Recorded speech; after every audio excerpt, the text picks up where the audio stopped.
Info Winan Gunung FM Good News for the Family. Selamat siang Good News Family di mana saja Anda berada. Apa kabar Anda di siang hari ini? Kembali berjumpa bersama dengan saya Ningrum yang menemani Good News Family. Tentunya kali ini dalam program Hidup Sehat bersama dengan Rumah Sakit Pantiwilasa Dr. Cipto Semarang. Ya, dan di siang hari ini kalau di hari Jumat gitu ya ada bahasan tentang kesehatan, pembahasan tentang kondisi tubuh kita gitu ya. Kita akan bahas bersama-sama bersama dengan dokter yang dari Rumah Sakit Pantiwilasa Dr. Cipto. Buat Anda yang mungkin ada pertanyaan, ada mau yang diobrolin, boleh banget kirimkan melalui WhatsApp ya di 081225225949 atau 081575800949. Dan sudah terhubung melalui aplikasi Zoom bersama dengan saya, ada Dokter Evan. Selamat siang, Dok. Selamat siang. Iya, lagi di rumah sakit atau lepas Ya, dinas, lagi Dok? di rumah sakit, Bu. Lagi di dinas rumah sakit. Ini ya, aman ya? Ya, aman-aman. Berharapnya aman ya, selalu doanya seperti itu Hmm. kan, sambil siaran, sambil ada di rumah sakit. Nah, Good News Family, hari ini kita akan bahas tentang penyakit jantung. Ini mungkin buat beberapa orang, ih ngeri kali ya ininya bahasannya, tapi buat kita mau obrolin adalah bahwa jantung, satu organ di dalam tubuh manusia. Nah, ada beberapa hal yang mungkin harus diketahui oleh setiap kita gitu ya, pendengar, biar kita bisa lebih aware, lebih awas pada, lebih tahu bagaimana cara menjaganya, menghindari, mencegahnya, seperti itu ya. Oke, Dokter Evan, penyakit jantung. Kita mungkin beberapa waktu yang lalu pernah sedikit demi sedikit Betul. sebetulnya ya Pernah ngobrolin ini. satu-satu ya, betul. Iya. Ya, ini tanggal 24 September itu kita memperingati Hari Jantung Sedunia kalau nggak salah. Jadi Oke. makanya bulan kita bahas mengenai penyakit jantung dulu, oke?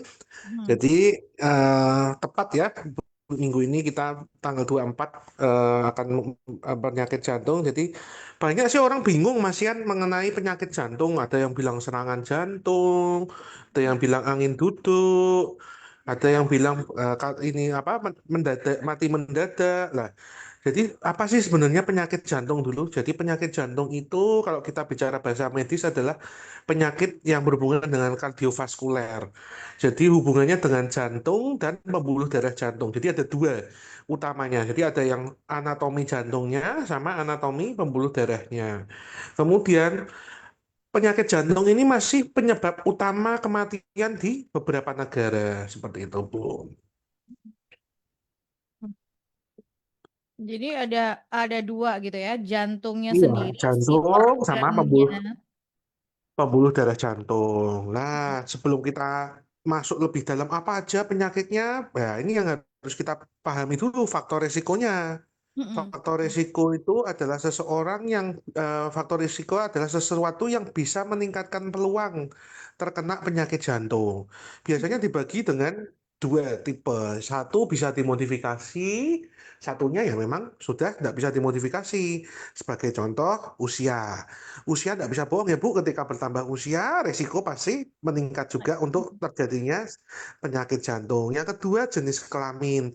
Ternyata pria itu lebih tinggi pada wanita sebelum wanita mengalami menopause. Tetapi ketika sudah mengalami menopause, risiko wanita juga meningkat.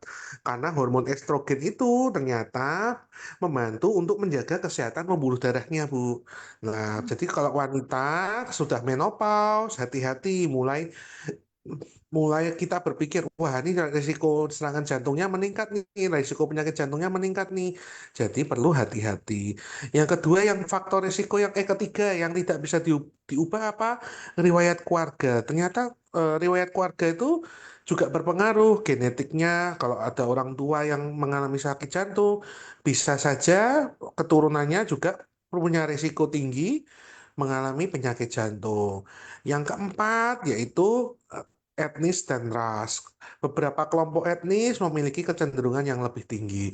Jadi nek ini memang ya mau tidak mau nek kita sudah lahir jadi pria, risiko usianya naik, keluarga nih ada riwayatnya, ya berarti hati-hati sudah punya risiko faktor penyakit jantung. Ini yang harus kita aware. Nah, yang kedua faktor risiko yang bisa ubah. Nah, ini yang kita bisa perbaikin semua. Yang paling gampang biasa ya Bu, hubungannya dengan kebiasaan seperti pola hidup yang tidak sehat, makan Hmm. makanan yang tidak baik, itu kita harus atur. Jadi kalau misalnya makanan yang mengandung banyak kolesterol, mengandung banyak gula, ya itu harus hati-hati karena nanti resikonya terjadi namanya Ya. hiperkolesterol atau dislipidemia. Nah, itu merupakan salah satu faktor resiko. Terus kalau gulanya tinggi, ya nanti jadi diabetes mellitus. Kalau sudah diabetes mellitus ya sama aja kan kita buat manisan pakai gula ya. Nanti pembuluh darah kita, jantung kita ya seperti kayak manisan, Bu. Jadi mangga yang pertamanya keras dijadikan ini jadi lembek gitu, Bu. Kemudian kalau makannya kita banyak garam, nggak rajin berolahraga, nanti kenanya hipertensi. Ya, jadi dengan menjaga pola hidup yang tidak sehat ini, tiga faktor utama itu bisa jadi faktor risiko. Jadi dari hipertensi, diabetes mellitus, sama kolesterol tinggi, dislipidemia. Nah, itu bisa menyebabkan resikonya faktor terjadi penyakit jantung. Kemudian tidak lupa merokok. Merokok ini sudah sangat jelas nikotin dapat merusak pembuluh darah. Dan perokok ini kan juga mengganggu kesehatan pembuluh darah yang meningkatkan resikonya terjadi aterosklerosis. Nah, itu jadi terjadi sumbatan seperti itu. Kemudian faktor resiko lain yaitu apa? Konsumsi alkohol. Alkohol ternyata dapat meningkatkan darah dan menyebabkan terjadinya bengkak jantung atau kardiomiopati. Yang terakhir juga faktor psikis. Ketika kita stres berlebihan, ya tekanan darah akan naik. Nah, nanti perilaku hidup sehatnya keluar, tidak sehatnya makan berlebih atau merokok. Jadi kita harus wajib tahu dulu faktor resiko yang kita bisa ubah apa aja, yaitu yang kita jaga. Jadi dari pola makan, olahraga, itu harus kita perhatikan supaya tidak terkena namanya hipertensi, gula, atau dislipidemia. Seperti itu, Bu. Iya, ini adalah faktor resiko gitu ya, faktor resiko tentang penyakit jantung. Nah, mungkin dulu orang berpikirnya gitu ya dok ya, penyakit jantung Iya, itu hanya untuk orang yang sudah tua, ya, usia-usia di atas betul. 60 serangan jantung gitu ya, atau apalah gitu ya, terkena itu udah usia-usia 70, 60 gitu. Nah, tapi kan seiring eh, semakin ke sini gitu ya, saya melihatnya justru usia-usia yang masih 30-an, masih produktif banget gitu lah ya, 40-an itu sudah ada juga yang terkena penyakit jantung. Ini apa Nah, ini kan tadi padahal faktornya ada yang makanya tidak bisa betul. modifikasi usia, Dok. Nah, makanya saya mau mulai dari awal dari faktor resiko. Kenapa? Lah, ini pertanyaan jawabannya. Ada yang kita bisa ubah, ada yang tidak bisa kita ubah. Lah, faktor yang kita bisa ubah ini ternyata orang-orang sekarang pola hidupnya tidak sehat, merokok, Bu. Hmm. SMP sudah ngerokok, ya kan, Bu. Terus Hmm. makanan-makanan banyak mengandung junk food.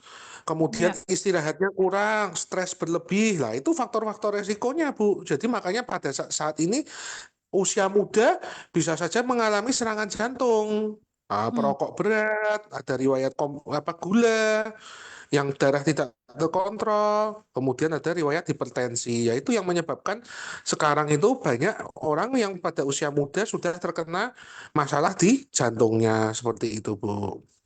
Hmm. Ya, karena memang tadi baliknya ke lifestyle-nya yang berubah, terus kemudian jadi mempengaruhi usianya, kemudian jadi kayak yang em, nggak lagi usia gitu ya, nggak Iya, lagi karena Kak. faktor usia, justru Betul. faktor lifestyle gitu kan. Karena sekarang faktor resiko yang bisa kita ubah malah kita tidak jaga gitu. Hmm. Yang tidak kita ubah itu yang tidak bisa dimodifikasi ya memang sudah wayahnya seperti usia, jenis kelamin, kemudian apa ra- ras atau etnis seperti itu atau riwayat keturunan. Nah, itu yang menyebabkan semua bisa resikonya makin meningkat. Tetapi yang faktor resiko yang bisa kita ubah ini yang harusnya kita jaga supaya resiko terkena penyakit jantung di usia muda dapat berkurang seperti itu, Bu. Ya, lanjut ya, Gunung Shaoli ya. Sekarang ini dok, apa namanya? Eh, Oke. apa aja sih penyakit Sekarang jantung kita, ini? ya betul, kita masuk penyakit apa sih sebenarnya penyakit jantung tuh apa? Orang kan mikirnya apa sih dok sakit jantung? Apa yang dibilang serangan jantung itu apa? Jadi kita masuk yang paling umum, paling sering. Yang pertama itu penyakit atau bilang penyakit akibat tersumbatnya pembuluh darah jantung, Bu. Atau yang orang kita kita bilang, orang umum bilang serangan jantung. Hmm. Jadi namanya penyakit jantung koroner, di mana pembuluh darah koroner atau pembuluh darah jantung menyempit atau tersumbat akibat adanya sumbatan. Nah, itu yang namanya orang bilang penyakit jantung koroner atau serangan jantung. Lah, gejalanya apa? Gejalanya pasti nyeri dada. Jadi makanya pasien yang mengalami nyeri dada harus aware. Selain nyeri dada juga kadang-kadang nyerinya itu di daerah ulu hati sampai menembus ke punggung. Nah, itu hati-hati ketika ada keluhan nyeri ulu hati, dok. Ini kok perutnya ulu hatinya sakit, keringat dingin, kemudian sesek. Lah, jangan-jangan bukan dari organ pencernaan seperti lambung, tetapi dari jantungnya. Apalagi faktor resikonya tadi kita tanya, wah merokok, gula, tensinya tinggi. Lah itu, wah jangan-jangan ini bukan lambung ini, tapi serangan jantung. Kemudian selain nyeri, apalagi gejalanya sesek. Jadi tiba-tiba napasnya terasa berat. Nah itu yang khasnya nyeri, nyeri disertai agak sesek, kemudian menembus ke punggung. Nah atau kadang-kadang menjalar ke tangan kiri. Itu beberapa manifestasi klinisnya seperti itu. Kemudian keringat dingin. Nah sekarang untuk tahu dok ini supaya kita ndak resik apa taunya apa ini sakit jantung atau enggak gimana serangan jantung kalau serangan jantung atau pembuluh darah jantung akut kita bisa lihat dengan namanya elektrokardiogram atau EKG Bu. Nah itu dengan Hmm. EKG kita bisa melihat ada enggak nih serangan jantung. Makanya kalau kita lagi mengeluh nyeri dada atau nyeri ulu hati pasti saat pemeriksaan akan diarahkan untuk pemeriksaan rekam jantung Bu seperti itu. Ya, itu pemeriksaan penunjangnya istilahnya gitu ya Iya, untuk penunjangnya. tahu. Jadi kadang-kadang, jadi orang-orang harus paham loh. Ini kenapa nih? Saya sakit jantung, disuruh periksa apa? Oh, disuruh lihat EKG-nya. EKG-nya untuk melihat ada nggak gambaran namanya serangan jantung akut, serangan jantung seperti STEMI atau non STEMI atau unstable angina. Lah, itu kita bisa lihat dari rekaman jantungnya, Bu. Karena tata laksananya juga berbeda masing-masing penyebab sumbatan itu berbeda. Kalau terjadi sumbatan total namanya STEMI. Kalau hanya tidak total ya ada non STEMI seperti itu. Jadi penata laksananya juga berbeda. Ketika terjadi sumbatan total ya berarti harus segera dibuka sumbatannya. Makanya kadang-kadang ada yang perlu namanya pasang ring seperti Hmm. itu. Ya, itu dia yang disebut jantung koroner, gitu ya. Atau orang menyebutnya em, serangan jantung gitu ya dok ya. Ya betul. Oke. Ada yang mengatakan bahwa serangan jantung, jantung koroner ini terjadi tiba-tiba. Tapi sebetulnya betulkah ini terjadi tiba-tiba? Ya, jadi kita harus membahas mengenai patofisiologinya. Jadi penyebabnya apa sih? Penyebabnya adalah penyempitan pembuluh darah jantung ya, Bu. Jadi penyempitan pembuluh darah jantung itu faktor utamanya adalah terjadinya plak aterosklerosis. Jadi adanya pembuluh darah itu kita anggap sebagai selang ya, Bu ya. Mm-mm. Selang. Nah, ini di selangnya itu ada timbul lumut-lumutnya gitu, Bu. Mm-mm. Lah, lumutnya makin lama makin tebel. Betul. Nah, tahu-tahu nyumbat total atau lumutnya lepas. Oh, Lumutnya lepas, sudah tebel, lepas, pluk lah. Ternyata pembuluh darahnya yang di distal atau yang di makin jauh, pembuluh darahnya ukurannya makin kecil. Jadi yang tadinya di yang pembuluh darah agak besar tidak terjadi sumbatan, tetapi ketika lepas masuk ke pembuluh darah kecil, ya terjadi sumbatan total. Nah, itu seperti itu. Makanya kalau sudah sumbatan total, pasti serangannya akut tiba-tiba. Lah, itu yang berbahaya kalau sumbatan total, yang menyebabkan bisa kematian mendadak, Bu, seperti itu. Nah, untuk tata laksananya seperti apa sih, Dok? Jadi kalau memang kita mengalami nyeri dada, yang penting adalah segera ke fasilitas kesehatan ya, Bu. Kita harus, jadi jangan anggap remeh namanya nyeri dada, nyeri ulu hati, disertai keringat dingin, disertai sesek, itu jangan dianggap remeh. Langsung, nggak bisa ditunda sehari, 2 hari, itu nggak boleh, Bu. Jadi kadang-kadang orang berpikirnya, wis nunggu sih keluarganya yang nganter ke. Wah, itu jangan. Karena semenit aja itu sangat bermakna, Bu, untuk tata laksana awal serangan jantung seperti itu. Apalagi nunggu sampai lebih dari 1 hari, wah bisa-bisa sudah terjadi komplikasi atau bahkan meninggal duluan seperti itu. Karena kalau tidak ditata laksana segera diberikan pengencer darah, itu resikonya kematian atau kerusakan otot jantungnya makin besar. Hmm. Nah, terus kapan sih perlu tindakan? Nah, untuk tindakan atau enggaknya memang harus segera ke apa? Ke pertolongan dulu ke fasilitas kesehatan. Nanti dari dokternya yang akan menyarankan, oh ini bisa dengan obat-obatan untuk membobolnya. Oh ini enggak bisa nih, harus namanya pasang ring. Nah, seperti itu. Terus kalau misalnya sumbatannya ada banyak atau sudah yang kecil-kecil sumbatannya banyak, ya itu mungkin bisa sampai di bypass seperti itu, Bu. Oke, ya jelas Jadi ya yang gitu pertama, Syamli. Mm-mm. kita bicara mengenai penyakit Jantung. pembuluh darah jantung. Ya. Atau secara medis disebutnya jantung koroner. Jadi kalau ada orang yang menyebutkan jantung koroner, ini loh yang terjadi, gitu ya. Ada sumbatan di pembuluh darah jantung, gitu ya. Jadi nggak salah lagi. Atau kita nyebutnya serangan jantung. Nah itu. Oke, lanjut dok. Oke, yang kedua ya kita berhubungan dengan gagal jantung yang paling sering. Jadi gagal jantung itu apa? Ketika kondisi di mana jantung secara pompanya tidak bisa mompa sehingga kebutuhan tubuh, metabolisme tubuh Mm-mm. nggak kuat seperti itu Bu. Jadi kondisi di mana jantung nggak bisa memompa memompa darah sehingga kebutuhan metabolisme tubuhnya terganggu sehingga kalau orang bilang namanya lemah jantung Bu. Karena pompa Hmm. jantungnya tidak bagus. Akibat pompa jantungnya tidak bagus, ya mulai terjadinya gejala. Gejalanya apa? Sesak napas. Karena kan oksigen kita dipompa lewat darah, lewat Jantung. jantung. Jadi ketika jantungnya tidak bisa pompa, ya oksigen tidak bisa terdistribusi dengan baik di bagian perifer kita. Kemudian, maka karena tidak ada oksigennya, cepat lelah. Kemudian karena jantungnya tidak bisa pompa, balik lagi. Jadi yang harus di seluruh tubuh malah tetap di jantung akhirnya balik ke paru, paru akhirnya balik lagi ke tempat ke perifer kita. Jadi mudah namanya kaki bengkak seperti itu. Nah, Hmm. jadi inti sekarang kalau yang kedua ini hubungannya dengan anatomi jantung. Jadi jantungnya tidak bisa pompa, makanya disebut dengan gagal jantung. Nah, gagal jantung ini bisa juga akibat dari serang komplikasi dari serangan jantung, Bu. Ketika Oh. tadi kan pembuluh darahnya tidak bisa, tidak dapat Hmm.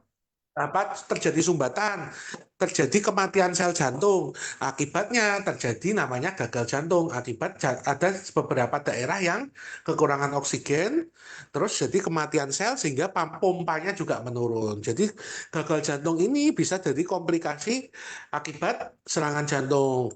Seperti itu, Bu. Nah, penyebab yang lain apa nih, Dok? Selain tadi serangan jantung. Satu, hipertensi. Ya, hipertensi merupakan faktor resiko paling besar terjadinya gagal jantung. Karena ibaratnya apa sih? Jantung kita ini kan pompa ya, Bu ya. Tujuannya ya, Bu. Kita punya mesin pompa, tetapi tahanannya atau pembuluh darah kita ini tahanannya banyak karena Hmm.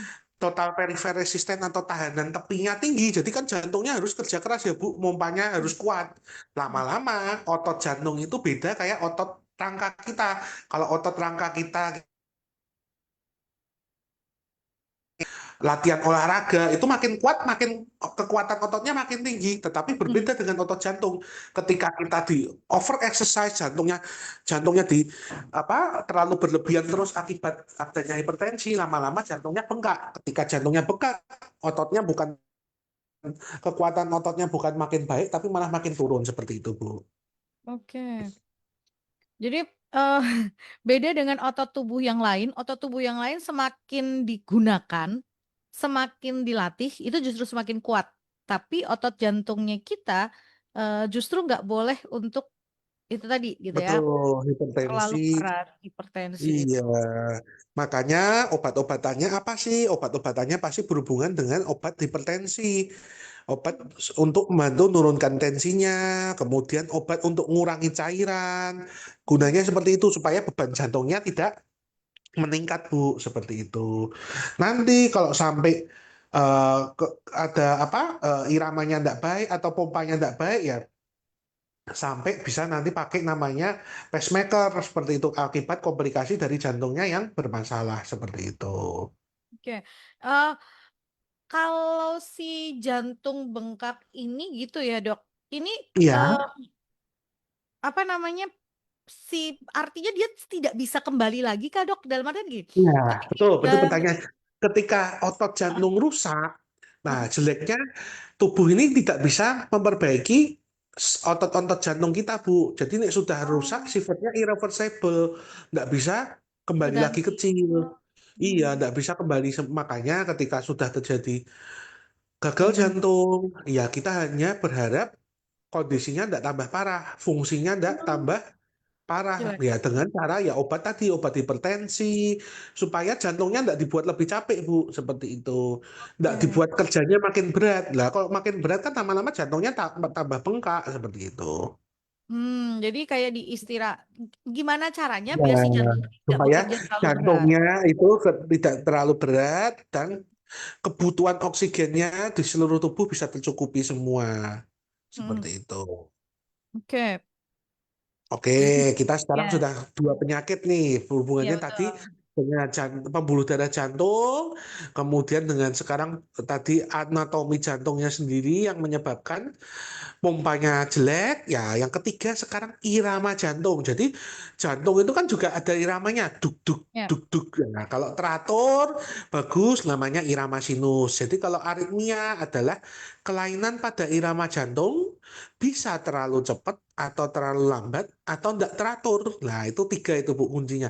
Jadi terlalu cepat ya tidak boleh, Mm-mm, terlalu lambat ya tidak boleh, mm-mm, nggak teratur ya nggak boleh. Jadi kalau misalnya denyutnya jantungnya normal itu kan bunyinya bagus, mm-mm. iramanya bagus, duk duk duk duk. Lah ini kalau yang nggak teratur bisa duk duk duk duk duk duk duk duk. Lah bisa nggak teratur gitu. Kalau yang terlalu cepat ya malah bisa duk duk duk duk duk duk duk duk. Atau yang terlalu lambat ya duk duk lah gitu.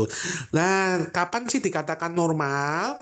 Ketika beristirahat atau tidak terlalu aktivitas, denyut jantung normal itu antara 60 sampai 100 ya, Bu. Mm-mm. Nah, ketika lebih dari 100 sampai 130 lah itu sudah namanya terjadi gangguan irama jantung atau sedang istirahat iramanya 40. Wah, itu juga terjadi gangguan irama jantung. Seperti itu. Lah, gejalanya apa? Yang pertama, jantung berdebar-debar, pasti karena jantung terlalu cepat. Mm-mm. Kemudian kalau terlalu rendah atau terlalu cepat, kadang-kadang orang sampai bisa pingsan, Bu, singkup. Nah, Oh, terus rasa tidak enak di dada, kemudian rasa sesek, kemudian rasa nyeri, rasa pusing akibat karena tadi mungkin jantungnya denyutnya lambat, jadi kebutuhan oksigennya kan tidak bisa tercukupi, ya jadi mulai gejala pusing seperti itu. mm-mm. Nah, untuk taunya gimana nih, Dok? Tadi yang gagal jantung, maaf, yang pembuluh darah jantung kita lihat dengan EKG. Ya, Bu ya. Mm-mm. Yang anatomi jantung atau gagal jantung kita bisa lihat dengan eko. Jadi yang tadi EKG, gagal jantung eko. Nah, kalau irama dengan rekam jantung juga. Jadi dengan rekaman jantung kita bisa menilai irama jantungnya seperti itu, Bu. Iya, ini eh buat Anda Gunung Shelley yang misalnya mau tanya boleh tentang penyakit jantung, silakan kirimkan ke kita. Mumpung ada Dokter Evan, jadi biar bisa tahu apa sih penyakit jantung itu gitu ya. Tadi ya Hmm. kalau jantung koroner tadi pakai EKG, eh betul ya Bu? Dok? Betul. Betul. Contoh koroner Kalau betul pakai EKG. kalau gagal jantung tadi pakai eko. Eko USG jantung. Kita kan Eko karena atau untuk USG melihat jantung? anatominya, ya kan Mm-mm. kita melihat anatominya. Terus Ya kalau kalau misalnya aritmia ini, irama, mm-mm. ya lewat rekam jantung atau elektrokardiografi. Oke. Nah, tapi kalau si aritmia ini apakah sama juga faktor resikonya sama dengan penyakit jantung yang lain, Dok? Betul, sama. Semua sama, Bu. Hampir sama Hmm. semua. Jadi contoh rokok pada orang nikotin itu bisa menyebabkan gangguan irama jantung. Jadi memang mengarahnya semua ke anatomi dan pembuluh jantung, Bu. Makanya Hmm. faktor risiko yang dari awal itu ya harus ingat-ingat semua itu. Mm-mm. Karena kalau terjadi kerusakan kan bisa nyasar di anatominya, bisa nyasar di pembuluh darah jantungnya, bisa menyasar di bagian namanya bagian pusat untuk iramanya. Lah itu yang menyebabkan terjadinya gangguan irama. Nah, kalau terjadi gangguan irama, obat-obatannya ya tadi kalau sudah ke rumah sakit dicek ya ada namanya untuk mengatur anti aritmia. Kalau sampai berbahaya bisa namanya setrum listrik, setrum kejut jantung itu, Bu. Nah, Oh. itu yang kadang-kadang namanya kalau pasien, loh ini pasiennya masih sadar kok di setrum kenapa? Ya karena untuk meriset lah istilahnya untuk meriset Hmm. supaya iramanya itu normal lagi seperti itu. Mhm. Kemudian kalau misalnya ada bagian tertentu yang menyebabkan gangguan irama, ya mungkin ada namanya tindakan ablasi, yaitu prosedur kateter untuk mengablasi bagian yang menyebabkan irama abnormal. Kalau jantungnya terlalu lambat, ya bisa pakai pacemaker seperti itu, Bu. Oke. Nah, ini ada Jadi, pertanyaan yang masuk, Dok. Kita jawab dulu ya, Dok. ya, Oke. Selamat siang, Dok. Kalau sakit jantung itu rasanya gimana ya? Saya itu setiap hari minum obat jantung, tapi nggak tahu sakit apa tidak. oke. Kadang-kadang, kadang-kadang cuma kayak nyut-nyut aja. Terima kasih. Betul. Memang gejala utama dari sakit jantung pasti apapun itu ada kadang-kadang namanya nyeri dan sesak ya Bu. Oke. Nafasnya ngos-ngosan, kemudian kadang-kadang nyeri dada, lah itu yang paling sering umumnya. Cuman sakit jantungnya apa nih? Harus dicari dulu penyebabnya ya. Tadi kita bahas satu-satu, apakah jantung pembuluh darahnya, ataukah gagal jantung, ataukah ada irama jantung, lah itu harus dicari dulu. Nah, nanti yang keempat nih hubungannya dengan penyakit katup, Bu. Tadi kan Hmm. pompa jantungnya. Lah, yang keempat ini hubungannya dengan katup jantung. Jadi, di jantung itu punya empat katup, namanya mitral, aortal, tricus epidalis, pulmonal. Nah, ini semua katup-katup ini tujuannya untuk membantu untuk saat terjadinya mompa. Jadi Hmm. buka, tutup. Ya, itu Hmm. supaya darah yang ibaratnya kita mau pompa ke seluruh tubuh ya pompanya harus ditutup dulu apa katupnya harus ditutup dulu biar bisa ke seluruh tubuh seperti itu. Tetapi kalau terjadi kerusakan pompa, maaf kerusakan katup, berarti kan pintunya bocor nih Bu. Nah, Hmm. itu yang menyebabkan terjadinya nanti gangguan lagi di pompa jantungnya lagi seperti itu. Terus kalau ada pintunya yang bocor, nanti bisa resiko terjadinya emboli atau namanya darah gumpal gitu, Bu. Hmm. Hmm. Kalau Hmm. misalnya terjadi juga kasusnya eh, apa pengapuran di bagian katup tertentu lah itu juga bisa resikonya nanti sumbatan seperti itu. Penyakit jantung katup sendiri bisa disebabkan karena apa sih? Paling sering itu satu karena kalau yang terjadi di usia muda itu karena infeksi, Bu. Jadi ada infeksi yang tidak ditatasi dengan baik. Nah, itu kok menyerang katup-katup jantung kita. Makanya dulu ada namanya penyakit jantung rematik, Bu. Maaf, sekarang ada namanya penyakit jantung rematik. Itu rematiknya kenapa? Ya karena dulu ada infeksi yang tidak teratasi dengan baik, kemudian radangnya masih menyerang katup jantung seperti itu, Bu. Nah, kalau untuk kita mengetahui ini katup jantungnya rusak apa enggak, lewat USG jantung. Jadi, biar kita bisa tahu kapan harus eko, kapan harus EKG, ya ini. Kalau mau lihat ada kelainan katup jantung, ya kita eko. Gitu, Bu. Jadi dengan di eko kita bisa melihat katup jantungnya, kita bisa melihat anatomi jantungnya. Waktu di eko juga kita bisa lihat iramanya sebenarnya seperti itu. Oke. Jadi, ini bisa terjadi pada siapa saja gitu ya, gangguan katup jantung ini dan tapi secara keseluruhan sebetulnya gejala awal, gejala umumnya adalah nyeri dada, sesak nafas, nafas ngos-ngosan, Ya, sebetulnya gitu ya, Dok? ya antara lebih seperti itu.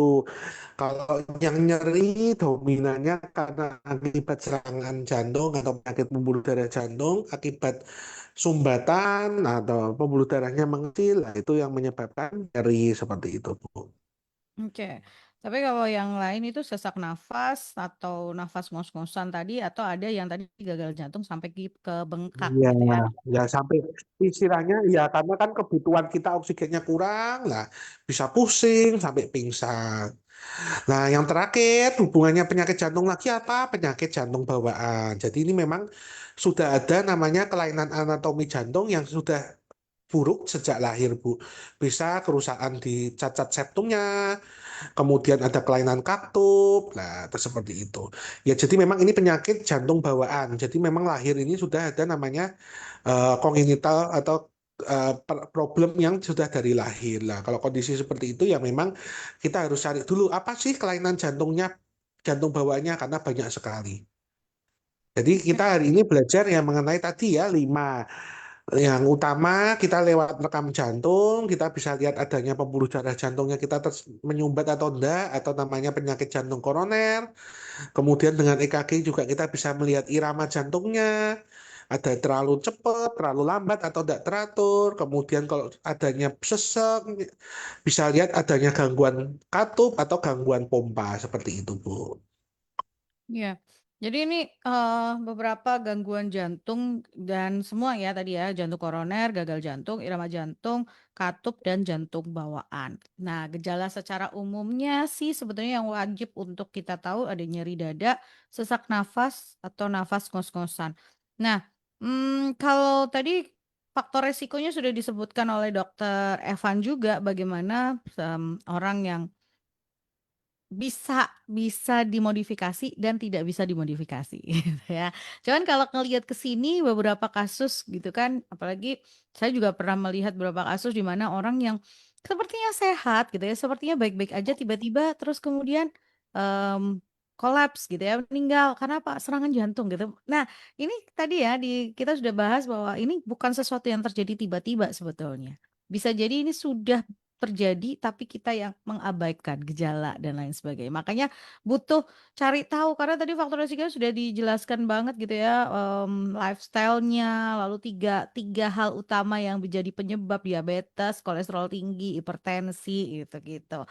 Jadi kalau buat Anda yang mau tanya boleh. Nah, Dok, ini kan kalau kita ngomongin ini kan penyakitnya gitu ya. Nah, biar jantung tetap sehat ya, selain kita menghindari, yang menjadi faktor resiko, ada hal lain yang bisa dilakukan nggak sih, Dok?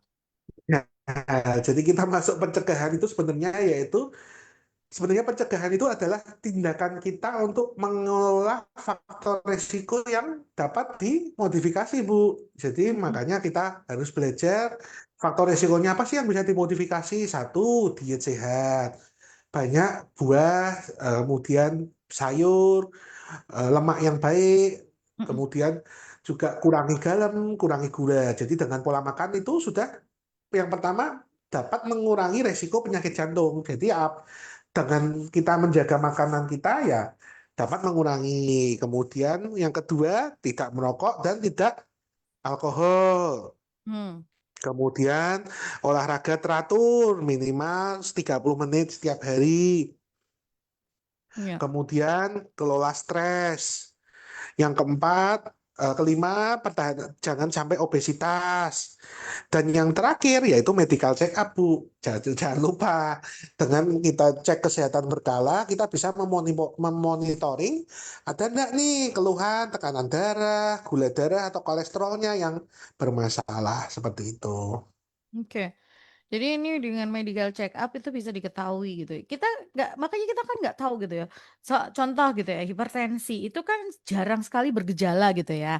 Terus kolesterol yang tinggi gitu itu juga jarang sekali bergejala. Tahu-tahu misalnya udah ada sumbatan gitu, atau misalnya oh hipertensinya yang bikin jadi kemudian jadi sebab serangan. Ini kan makanya seringkali orang menyebutnya sebagai sesuatu hal yang mendadak atau tiba-tiba karena nggak diketahui sebelumnya gitu ya Dok ya? Iya, Nggak diketahui sebelumnya yang sebetulnya faktor itu bisa diketahui dengan kalau kita mau untuk medical check up gitu ya. Atau kita misalnya sudah ada, oh ini memang hipertensi nih, berarti sudah ada hal yang di ini. Oke, ini ada telepon yang masuk kita coba ya. Halo. Halo, saya mau tanya ya dok, Iya, ini nyimpang nggak apa-apa. gimana Ibu? Saya tuh kapan tuh medical check up, Mm-mm. tapi gula darah saya puasa 128. Yang Ibu usia puasa berapa Bu? usianya 77. Ini minum obat seumur hidup apa mencegah hanya dari makanan? Gula oke. puasanya 128 ya Bu? Gula puasanya 128. Kemarin kan cek gula cuma satu kali, yang 2 jam enggak ada. Hmm. Oke, itu aja Bu. Biasanya Oh, kan iya. insulin masuk 2 jam. Mm-mm. Kemarin Oh, tidak ada, cuma hanya satu kali puasa. Oke. Ibu sudah 128 Ibu sudah minum itu obat kalau usia diabetes segitu belum? itu minum obat seumur hidup Anda. Oke. Ya. Tapi oke. kalau saya cek yang dulu MCU 2 jam kok lebih rendah daripada yang puasa. Dari apa ya? Oke. Oke. Itu aja Ya, Ibu. Terima baik. kasih ya. Ya. Ya, itu pertanyaan bagus ini. Jadi kita jawab satu-satu ya, Bu ya. Yang pertama, gula darahnya 128. Kalau mengenai guideline, berarti memang sebenarnya sudah terjadi namanya diabetes ya, Bu. Karena lebih dari 126 itu sudah namanya diabetes. Tetapi kita perlu aware dulu. Pemeriksaannya betul nggak waktu kemarin cek itu puasanya sudah tepat atau belum? Jangan-jangan belum 8 jam atau Hmm. lebih dari 12 jam. Jadi puasa itu juga ada aturannya, nggak boleh makan berat, hanya minum antara 8 sampai 12 jam. Tetapi kalau kondisi memang sudah tepat pemeriksaannya, caranya tepat, berarti gulanya tinggi, berarti kan memang sudah terjadi diabetes. Nah, diabetes itu tata laksananya, tadi kan pertanyaannya, dok perlu minum obat enggak? Kembali lagi di target kita. Kalau target gula darah kita bisa tercapai tanpa obat-obatan, ya obat bisa di stop. Karena tata laksana diabetes pada awal atau apa? Perubahan pola hidup, Bu. Jadi pengobatan pertama itu sebenarnya kita mengubah gaya hidup kita dari pola makan, olahraga teratur, dan yang ketiga baru obat-obatan. Tetapi karena kita itu kan susah ya ngubah pola hidup, makanya obat-obatan awal akan diberikan seperti itu. Jadi kalau nanti misalnya ibu gula darahnya nanti sudah bagus dengan pola hidup yang baik, dosis mungkin akan bisa diturunkan atau bahkan lepas obat. Tetapi kalau lepas obat tinggi lagi, ya berarti memang harus minum obat. Jadi kembali lagi ke hasil rapotnya gula darahnya. Targetnya berapa sih kalau sudah punya gula darah puasa harus lebih dari maaf kurang dari 130 itu yang bagus. Kalau gula darah 2 jam PP kurang dari 180. Optimalnya seperti itu atau cek HbA1c kurang dari 7 seperti itu. Nah, nanti kalau misalnya mau lebih tepat lagi ya memang harus cek HbA1c-nya. HbA1c-nya berapa? Kalau memang sudah di atas 6,5 ya memang sudah punya diabetes seperti itu. Ya. Terus tadi pertanyaan lagi, loh kok 2 jam saya kok malah lebih rendah ya? Oh itu wajar. Jadi kadang-kadang mekanisme tubuh kita itu ada yang namanya insulin kerja cepat, insulin kerja lambat. Jadi mungkin tipenya lebih ke resistensi insulin. Jadi insulinnya yang kerjanya kurang optimal. Nah, itu yang makanya biasanya gula darah puasanya agak naik. Cara memperbaikinya untuk resistensi insulin yaitu dengan olahraga dan menurunkan berat badan. Seperti itu, Bu. Oke. Semoga jelas ya Bu menjawab pertanyaannya, tapi bagus banget sih usia 77 loh, gitu ya. Iya, Mak, sudah bagus kok untuk usia Ya. segitu bagus banget ya, Bu ya. Cuman memang, Jadi, Dok, ini pertanyaan juga tambahan sih sebetulnya dari saya. Kalau untuk usia-usia lansia semacam ini gitu ya, usia 70-an, 60-an, itu dibutuhkan untuk dia, mmm, apa ya, check up secara teratur nggak sih, Dok? Dalam artian untuk oh mengetahui ya, betul, tetap penting sekali ya, dan mungkin pemeriksaannya juga harus lebih lebih banyak ya, karena kan untuk usia 70 kita mungkin harus lihat ronsennya, kemudian lihat rekam jantungnya, kemudian lihat fungsi livernya, fungsi ginjalnya, itu seperti itu. Jadi memang harus dicek semua, jangan hanya terus apa, jangan hanya gula darahnya seperti itu. Mungkin faktor profil lipidnya, lah itu yang MCU dasar itu sebaiknya diperiksa juga seperti itu. Iya. Jadi memang, apalagi untuk usia-usia yang udah di atas 65, 60-an gitu ya, MCU dasar itu penting gitu kan. Terus kalau bisa jangan kalau tadi cek gula darahnya hanya kayak ini kan HbA1c-nya belum ketahuan gitu ya. Nah, biasanya kalau Iya, dari MCU itu HbA1c-nya akan kelihatan sehingga dokter juga akan bisa memprediksi, "Oh, ini nih diabetesnya sudah ada atau belum sebetulnya atau masih awal," misalnya. Jadi memang nggak bisa hanya dilihat dari baru sekali pemeriksaan gula darah udah segini gitu, nggak bisa hanya diselesaikan di situ ya, Dok? iya. Kita memang bisa menyebutkannya, oh hasilnya sudah nilainya sudah di atas 126, berarti memang sudah masuk diabetes. Tetapi Mhm. nggak perlu khawatir, Mas. Yang penting tadi targetnya kita nanti besok cek lagi dengan obat-obat perubahan gaya hidup dan obat-obatan. Ya. Ternyata sudah bagus ya dilanjutkan terus seperti itu. Yang paling penting Nanti adalah, kontrol secara rutin lifestyle sebetulnya. kita, Ya, iya. kontrol secara rutin ke dokter gitu ya, pemeriksaan secara rutin untuk bisa tahu tentang hal-hal seperti ini. Karena kadang-kadang untuk beberapa orang kontrol rutin itu jadi kayak yang, aduh, kayak yang males banget sih gitu ya, harus ketemu dokter lagi setiap bulan gitu. Ada yang gitu-gitu kan, Dok? Ya, jadi memang kalau kadang-kadang kita kan malah ketakutan sendiri ya, padahal Ah, maksudnya nilainya naik sedikit lah. Ini kan bisa perlu yang kita jaga apa nih, makanan yang tadi kita perlu hindari apa. Kalau misalnya gulanya tingginya di gula darah puasa apa nih? Ya, jadi kayak misalnya tingginya di puasa berarti kemungkinan besar akibat resistensi insulin. Jadi mungkin ya. kurang olahraga, kemudian obat Mhm. itu yang paling sering seperti itu. Oke, nah dari sini kan dari konsul begini kan, kalau kita kontrol secara rutin dokter bisa menyarankan gitu ya, oh ini gini, oh ini seperti ini yang harus diperbaiki tambahannya seperti apa lifestyle. Balik lagi ke tema kita tentang penyakit jantung, ini ada pertanyaan juga nih kita jawab terlebih dahulu melalui WhatsApp sepatutnya. Selamat siang Dok, mau tanya untuk gangguan jantung bawaan pada anak, gejalanya apa ya Dok? Terima kasih.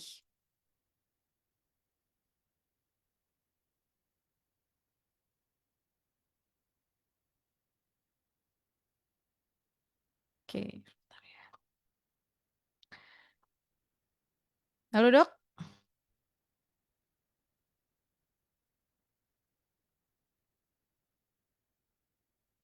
Sambil nunggu ya Good News Family buat yang mau, kirimkan pertanyaan boleh. Silakan di nomornya kita, 2 nomornya Good News ya, 081 225 225 949. Oke, terlempar keluar. Atau di 081575 800 949. 2 nomor ini bisa Anda hubungin, Anda bisa kirimkan WhatsApp. Silakan. Sambil kita nunggu sambungan lagi bersama dengan Dokter Evan. Karena ini kayaknya terlempar keluar, faktor sinyal kayaknya. Berharap sih bisa lanjut lagi. Kita masih ngobrolin tentang penyakit jantung. Orang dulu menyebutnya penyakit jantung itu penyakit buat usia lanjut gitu ya. Tapi ternyata usia-usia yang masih produktif dan sangat produktif hari-hari ini juga ada yang sudah ada gitu ya tentang mmm, penyakit jantung ini. Oke, sambil tunggu. Dokter Evannya kelempar keluar. Masih ada waktu sebetulnya kita kira-kira mungkin 10 menit ke depan sih sebetulnya. Bentar ya. Sambil tunggu.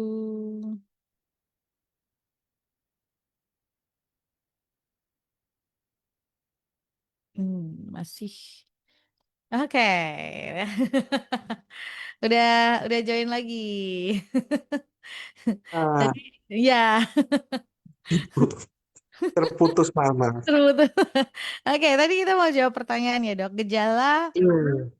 penyakit jantung bawaan pada anak. Wah, kalau untuk penyakit jantung bawaan pada anak itu memang kalau sudah, maaf ya, usianya sudah 10 tahun atau apa, itu agak susah terdeteksi. Biasanya anaknya mudah lelah, mudah sesak lah itu. Tapi kalau pada bayi baru lahir, biasanya ada yang namanya tampak seperti sianosis seperti itu, Bu. Mm-mm. Jadi kalau pada bayi pemeriksaan dokter biasanya tampak lebih sesak, kemudian bibir mulut keinguan. Nah, itu yang biasanya tanda-tanda awalnya seperti itu. Tetapi kalau sudah usia 10 tahun ke atas belum terlambat terdeteksi, ya biasanya tadi anaknya mudah lelah, Mm-mm. kemudian mudah capek, terus kadang-kadang seperti sama gejalanya, sinkop, tiba-tiba pingsan. Nah, itu perlu kita aware ke sana juga, Bu, seperti itu. Oke. Oh, jadi tiba-tiba pingsan, tiba-tiba ini juga bisa menjadi gejala Gejala dari karena eh, jantung kita itu kan tujuannya untuk memompa darah. oksigen. Mm-mm, mm-mm. Nah, darah itu kalau misalnya itu kan terdiri dari oksigen, oksigennya kurang, mudah pusing, mudah sesak. Berarti hubungannya ya memang ke sana semua gitu. Terus kalau Oke. ya Mm-mm, lemah ya dia kan jadi apa-apa mudah capek seperti itu. mm-mm. Iya, jadi mudah capek, mudah lelah tadi, atau kalau masih bayi itu berarti ada lebih sesak, bibir, mulut, Iya. keunguan. Mudah sakit, biasanya ditemukan seperti itu.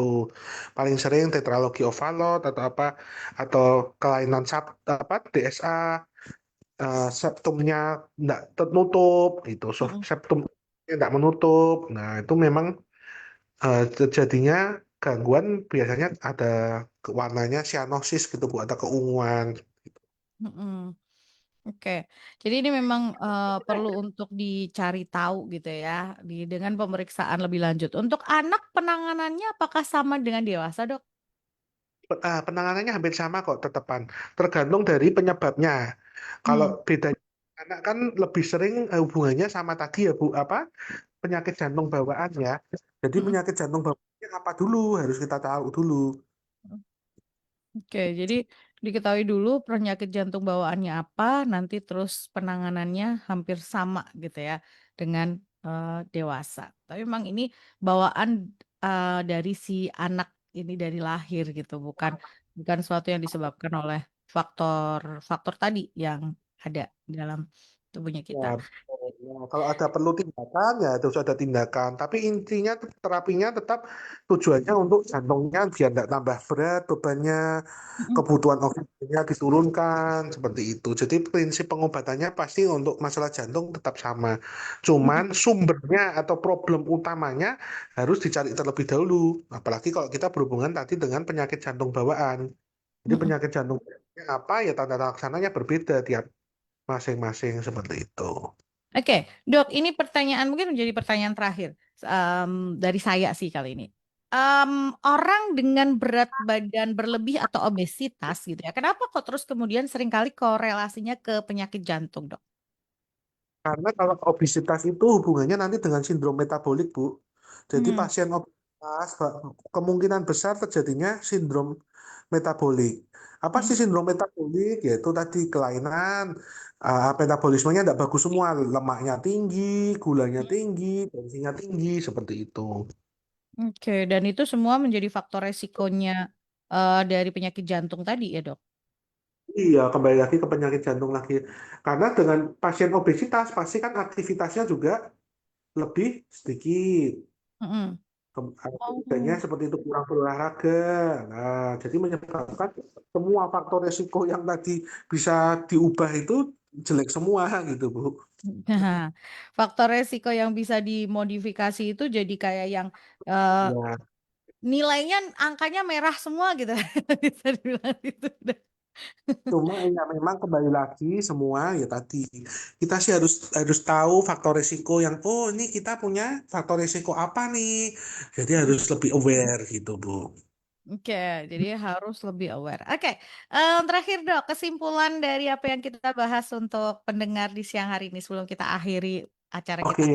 jadi kesimpulannya hari ini kita mengenai penyakit jantung ya. Jadi orang bilang ada yang namanya serangan jantung, angin duduk, jantung bengkak lah.